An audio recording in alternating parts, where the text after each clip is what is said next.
win, we need to resue, and we need to stop the corruption. A quarter of our county, there's not a lot of tax base, so we don't have a lot of money to work with. For me to be progressive, I need to be creative. At one time, the county was 50 meth lab apprehensions, and we only have about $4,000 in forfeiture funds. That either tells me we're not doing forfeitures or we don't know how to do forfeitures. Now, let's say you were burglarized. The sheriff's deputy shows up and says, take this report to the insurance company. We're not going to catch these guys. Well, that might be true. As a citizen, you're not going to feel real good about it. Now, if I showed up in a state-of-the-art crime scene van, and we took pictures and prints and did everything we did, everything we could to try to solve this because you're the victim, we still might not catch these guys. But as a citizen, you'll feel better. Now, if I could show I use that crime scene ban on my drug assist warrants, I could buy that crime scene ban with forfeiture money, not taxpayers' money. Makes sense? Property crimes and drug crimes are connected. And we need to make make drug crimes more of a priority. And we can do that by partnering with local, state, and federal agencies and minimize the cost of our county.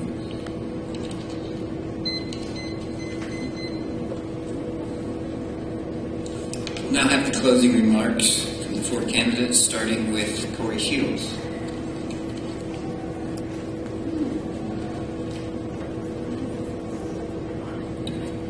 First off, I'd like to thank the Little Chamber of Commerce for allowing me to come up here and go through all my speaking here.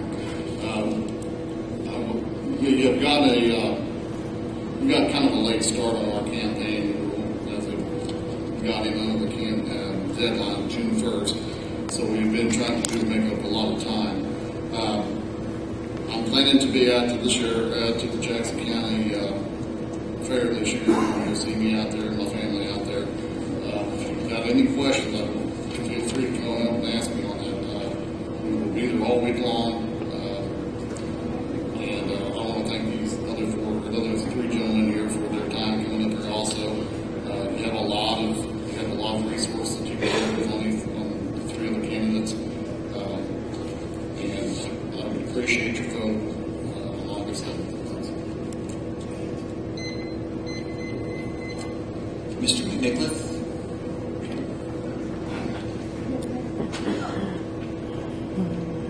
Okay, number one, thanks to the commission, thanks to people coming out. I appreciate people coming out to hear me talk there, but hopefully I've answered questions. If you have more questions, I'll be able to answer them. As I said, Charlie would like to have been here tonight, but he couldn't. But his lovely wife is here to support us, and if he has any questions, feel free to come and see me afterwards, or my phone number's been in the paper.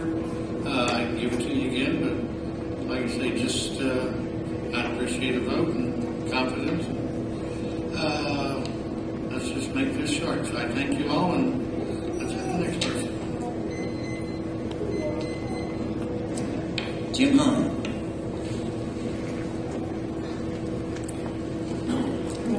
I'm 63 years old, and I had to look at this decision to run for sheriff. And the thing that made me decide was a close friend of mine said to me, Jim, actually he said, Jimmy, you have a successful career, and with your knowledge and experience sitting behind your house fishing in your pond was not helping the community you raise your kids in.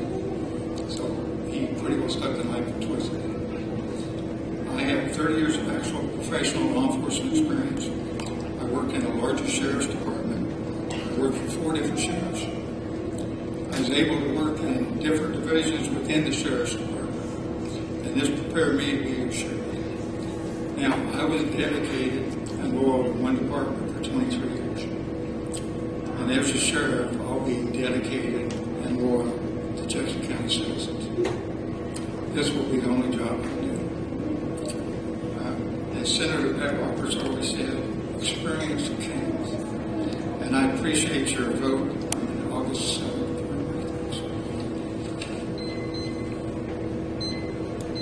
Sheriff Morris. I'd like to thank the Chamber and everyone for coming tonight.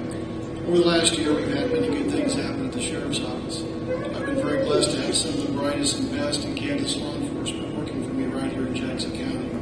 It would not be right right for me to stand here and take all the credit. We've had many wonderful people serving this county that have worked to make this a success. However, you must have a leader who can provide the leadership and the direction needed to make the agency succeed, or you have chaos. Over the last 14 months, we've improved employee morale, employee productivity, implemented a strict code of conduct for employees, reduced call response times, increased rural patrols with patrol districts and substations, ended the year with large budget surplus, restructured the jail to be competitive with nearby counties, saving significant taxpayer money, improved dispatch services, improved equipment with criminal asset forfeitures and grants, increased courtroom security, improved interagency working relationships, and reduced crime by deterring and capturing criminals. If given the opportunity, I will continue to lead this office in a positive direction, giving every citizen the best sheriff's office I can possibly provide. Jackson County Sheriff's Office will be a respected law enforcement agency statewide, and we will continue to be good stewards of what the people have placed in our trust. I must say, serving as your sheriff has been a tremendous honor and a privilege, and I've not taken this responsibility lightly. I've worked day and night to leave this agency better than when I found it. I'm not claiming to be perfect, but I have done my very best, and I will continue to do my very best for Jackson County. I have the dedication, the determination, and the experience to provide the most efficient and professional sheriff's office, and I believe actions do speak louder than words. And if you have any question on who you should support in this election, talk to those who work with us on a daily basis, talk to the judges, talk to the prosecutors, the chiefs of police, or other